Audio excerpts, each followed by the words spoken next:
Parliament ఎన్నికల ప్రచారంలో భాగంగా మాజీ మంత్రి బీఆర్ఎస్ పార్టీ పెద్దపల్లి పార్లమెంటు అభ్యర్థి కొప్పుల ఈశ్వర్ రామగుండం రీజియన్లోని గోదావరికని వన్ ఇంక్లైన్ మైన్ బొగ్గుబావి వర్క్షాప్లో విధులు నిర్వహిస్తున్న మహిళా కార్మికుల వద్దకు వెళ్ళగా మీరు అధికారంలో ఉన్నప్పుడు మా సమస్యను ఏమాత్రం పరిష్కరించలేదంటూ మహిళా కార్మికులు నిరసన వ్యక్తం చేశారు.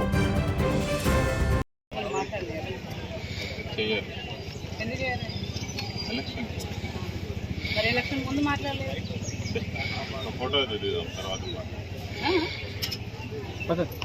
రోజు పని ఎంత వర్క్ లోడ్ జరుగుతుంది? మరి ఎవరు వచ్చి మాట్లాడతారు? ఎవరొచ్చి మాట్లాడతారండి? బదిలీల మాత్రం చేయడం మంచిగా నేర్చుకున్నారు. బదిలీలు ఏ డివిజన్ 50 మంది మహిళలను మీరు ట్రాన్స్ఫర్ చేసిరు. వినబడుతుందా?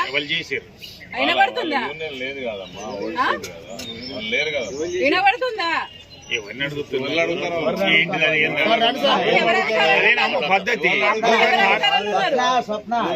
ఎవరు అధికారంలో ఉన్నారు?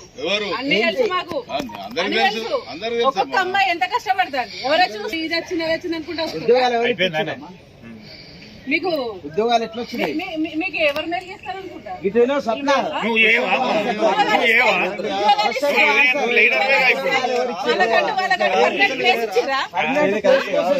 మాట్లాడుతున్నారు. ఒక్కొక్కరు అబ్బాయిలు ఎంత సుందర వందలు మాట్లాడుతున్నారు. మనోభావాలు దెబ్బతింటున్నాయి. మాకు ఇక్కడ అమ్మాయిల మనోభావాలు దెబ్బతింటున్నాయి. దానికి సంబంధించి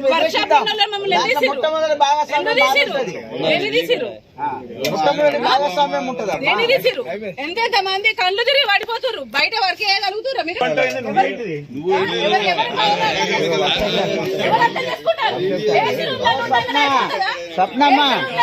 అయిపోతుందా?